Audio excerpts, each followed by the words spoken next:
I am D. Crenny Hitchcock, and I have an album review.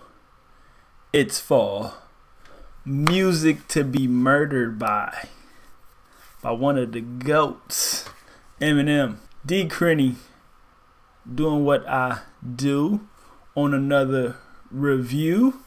And yeah, like I said, this is Eminem's 11th studio album, released poof, pow, bang, boom, pow, out of nowhere.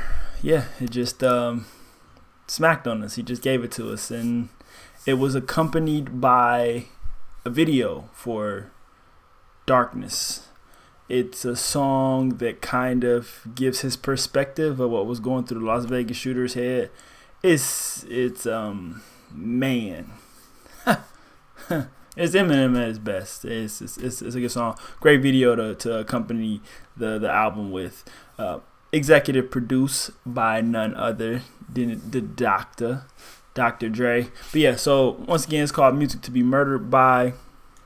It has some interludes, Alfred Hitchcock, and it's the same album cover kind of rendition type of thing. So it's cool how he kind of gave it a little bit of theme and kind of gave it an idea of, I got some goods for you guys, and he ultimately delivers, in my humble opinion. 11 studio album, so I don't know how many more Eminem albums we're going to get, so let's just run through them. Infinite 96, The Slim Shady LP 1999, Marshall Mathers LP 2000, Eminem Show 2002, Encore 2004, Relapse 5-year break 2009, Recovery 2010, the Marshall Mathers LP 2013, Revival 2017, Kamikaze 2018, and 2020 now we got one. It's been doing this for a long time.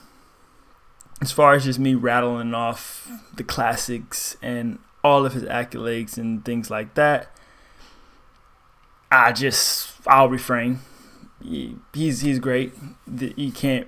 I don't think that's even arguable where you put him as far as the greatest, number one, number two, top 5, top 10. I'm sure for him that matters a lot. You do something, it's your sport, it's your gig, it's your career, and you feel like you're one of the top end, and you do want to be recognized as that. I recognize him as that. I think he's 1A or 1B. Either or, you can argue whichever, but he is one of the top two. And like I said, I put him and Jay as 1A, 1B. So either or, depending on how I wake up, which side of the bed I wake up on in the morning, that's who's B and who's A. So for this album, this is a mixture of production. Some of the production he isn't good on, and it shows, but that's kind of what you have to expect with some variety. It's so hard to get, greatness on, so many songs. You can do a 8-track album or 10-track album, and like I said, you can hammer out 10, but sometimes, when you artists want to put together a body of work and it's just more than, 30 minutes or 40 minutes. This is an hour and 5, and for the most part, it's nice all the way through. His lyrics don't let up a bit on here. He reminds us of the lyrical genius he is, how he puts words together, the fast rapping, the slow rapping, the combinations, the metaphors, the similes, stories, perspective, views. It does sound like he's in a good space on this album, to provide music to be murdered. So it's like you can't, the Alfred interludes keep reiterating, this is music you should be getting murdered. You should be getting this music should be resonating with you, essentially, is what, it boils down to. And I think the space he's in and raps in, and sonically, I think the production is so well done. That's highlighted by Dr. Dre, but there's many more producers on here, and it just for the most part sounds so well. And then he brings some of his other lyrical geniuses with him. I think Royce is on 3 tracks, and then you got Black Thought and Young Maz on here, which I was just surprised. But yeah, if you like, pretty please subscribe, like the video for me. Appreciate you. without further ado, let's get into the review. Number 1 is Premonition. It's the intro, and I was kind of tricked on it. I thought it was just going to be like some talking or maybe something cinematic, because that's how it starts off. I didn't think it would be kind of anything at all. I didn't even really look at the timestamp of it. I just, put it on and started listening, and I thought it was just gonna kind of run into the second track, which I was waiting for. But it's dope. It's a really dope song, and I think what captured me immediately was the elephant in the room about, he mentions 2 Chainz and Jay-Z about their longevity, and they're not questioned. They've been doing it for a while as well, along with other artists, but those two are 2 prominent ones that people don't really talk about, especially 2 Chainz. Jay-Z does get the knock sometimes that he's old and he should stop and things like that, but 2 Chainz is an older fella as well. He's rapping a while, and he doesn't really get it at all, partially because the name change and other things like that, but M really, I thought, stuck that needle in that thread early and rapped really well on the intro. I think it was perfectly placed to begin that with the intro and put some bars out behind some really good production. Dr. Dre. Resto's on here too. Number 2 is Unaccommodating featuring Young Ma. Just not at all expecting any feature like her on this album. The Royces, Black Thoughts, the Ortizes, Crooked. I expected those guys, the Slaughterhouse Cats, to be on here, but Young Ma was definitely out of left field. It feels like her sound. I think M made sure she was comfortable on this. This is probably a little different than most of the tracks on here. I like some of Eminem's verses, and I didn't like other parts of the verses. So overall, the verses were cool, but it was just some parts in there that I didn't like. It was some real mean, nasty bars. Mean, nasty as in good, slick, dope bars, and then it was just some bad stuff just in there. Young Ma was okay. I just don't feel like she let out the lyrics that she probably should have on an M album. And maybe she was in her space and in her bag. So she just probably wanted to be comfortable, but she should have just spit like super nasty and just came with it, try to kill them. But number 3 is You're Gonna Learn featuring Royce, 5 9 and White Gold. This really grew on me. The chorus is dope. Royce and them are just really good together. The production is like that lovely dark mode that they rap on. They just rap on that style. The fast stuff too, the fast gritty stuff as well, but I call it lovely darkness. It's like it's got a smooth vibe to it, but it's dark and it's chilling at moments, and then they rap with that aggression that you just like, you love it. I love it. I enjoy it. This is a good song. Number 4 is Alfred's first interlude, introduction into what's going on the album. Running into 5, Those Kind of Nights featuring Ed Sheeran, which was the highlight track for me that I thought would probably be the best song on here. Just not assuming if the album would be any good. Figured the Ed Sheeran track would be, and it's just not.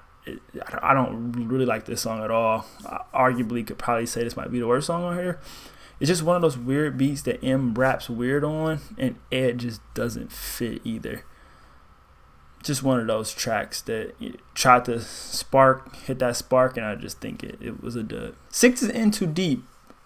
Another very weird song. I commend him on trying the love song thing, but this isn't a good one. This isn't a good love song try.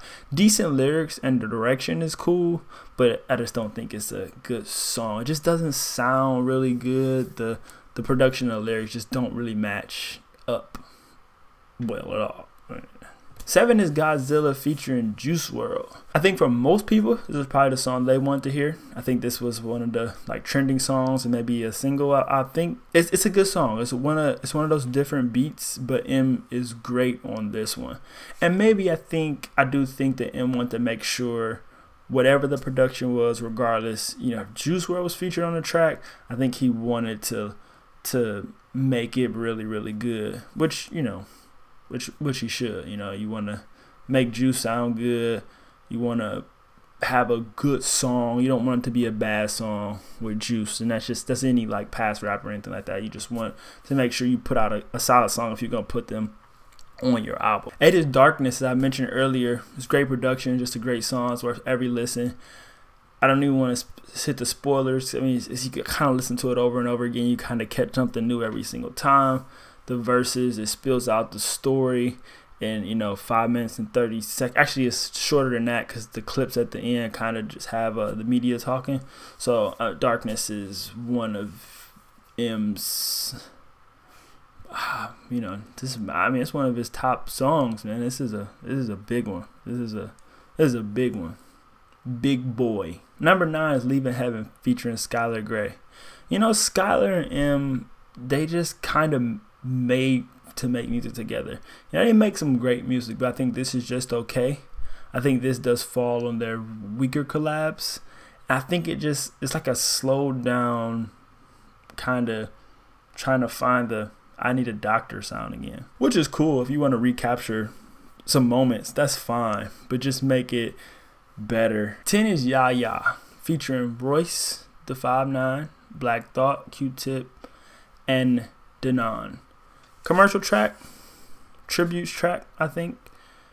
And these boys just go crazy on these verses. And I knew Black Thought and Royce and M, I think it's like playing pickup with your buddies. It's like, oh yeah, we about to have some fun. I'm about to bust your ass. Now, and that's kind of how they think they go about, rhyming on songs together like this. Because, I think Black Thought's verse was beat out by M's barely, because M just cranked it up on some next level spitting on the second half of his verse. Black Thought's verses excellent. Royce's verse is excellent. I think Black Thoughts is better than Royce's, and M, I think, is the best verse at the beginning.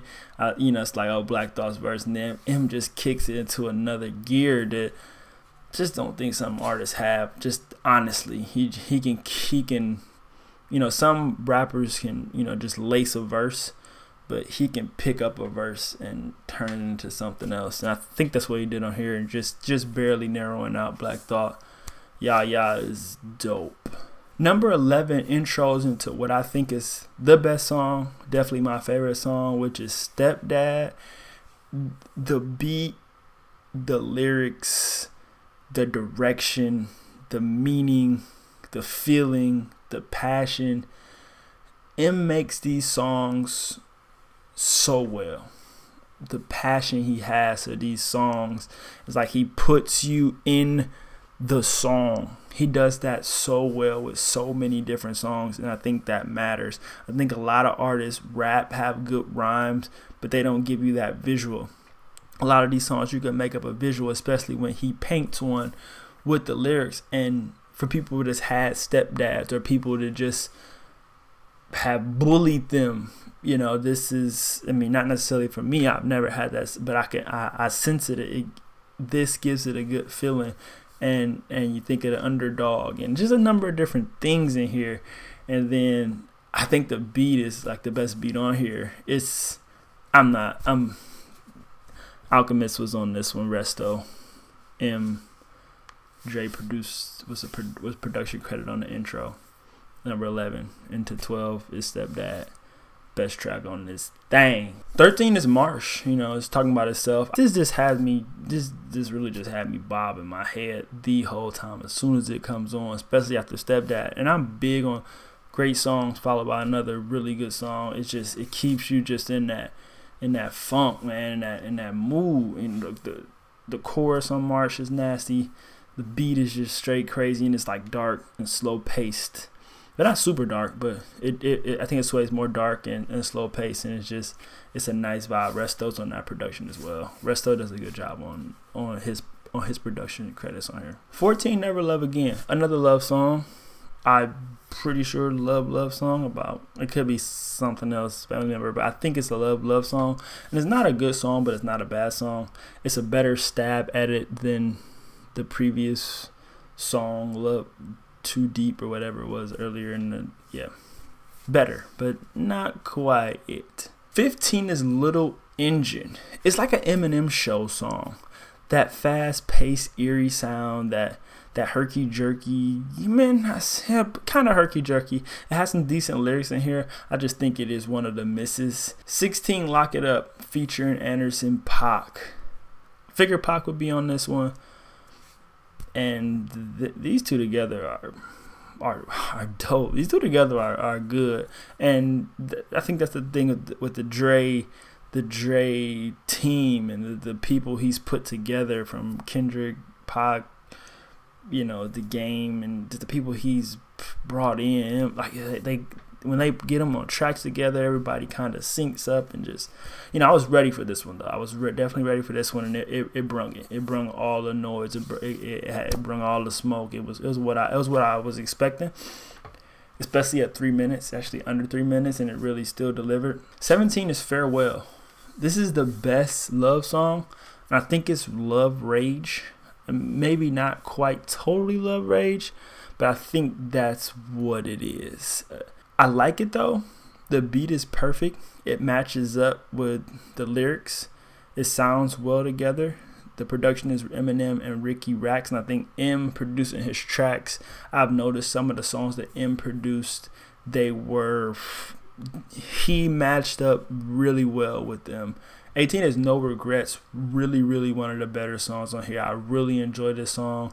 It's featuring Don Toliver. Eminem produces this again. Don lays out the vocals so well, singing in the middle of M's verses and then the chorus, and it's one of those sounds. I mean, you know, this will drop into a movie somewhere. This will play. You know, this could be like a playoff. You know, something is one of those really good. You know, the No Regrets. Obviously, that title, you know, obviously flags something for you, because it has that passion of, you know, I don't got no regrets for what I do.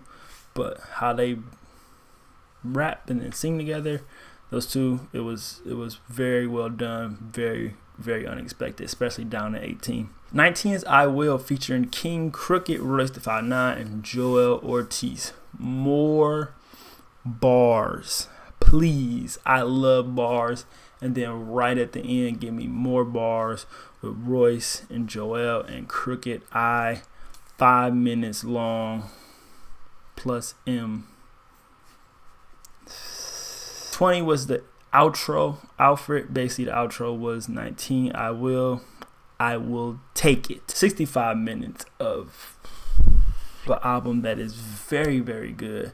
There are a few misses, but getting a perfect album. Once again, at 1 hour and 20 tracks, or just say with those couple interludes or Alfred tracks, you get, you know, 18 tracks. It's hard to get a perfect one, but this one is, man, this one is really good to come at the beginning of the year. Eminem has nothing to prove, in my opinion. I don't think he has anything to prove, maybe to himself, and maybe just for the sport or the game. He sees Jay still rapping, like I say, still see Chainz rapping. It's a couple of the older artists. I mean, I think Ross is up there. There's a couple artists that's just still out there banging, and he wants to get out there and bang too. You know, this is his league. This is where he's made his money. This is bread and butter, and you know, people doubt him, I guess you could say, or just hate him, or whatever the case may be. End of the day, he's one of the greatest. But to have another album that you could put up on that mantle, which I do think you could put this one up on the mantle